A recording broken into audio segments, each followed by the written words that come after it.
So, yun. Pero di ba, Friendship, nabanggit niya kanina yung Miss Saigon? May pala ka bang mag-audition sa mga Miss Saigon, mga ganon? Yes Like, po, Miss I Alams do. ba?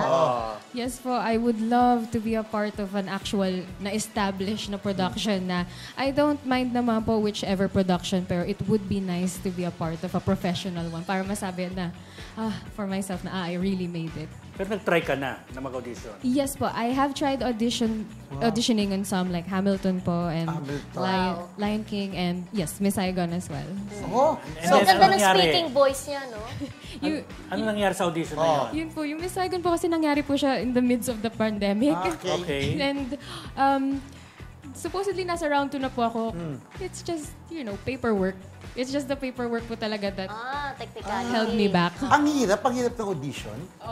Opo, mostly po kasi usually kapag sa first round po, hindi po nila sasabihin kung saan ka nagkamali. So you won't really know kung saan ka kailangang mag-improve.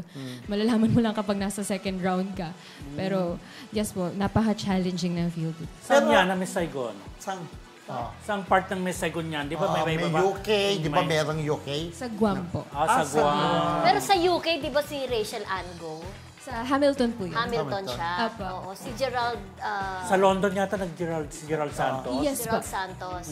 Pero in preparation sa pag-audition mo, nanood ka ba muna ng Miss Saigon ni Lea para alam mo paano parang tirada ang gagawin mo?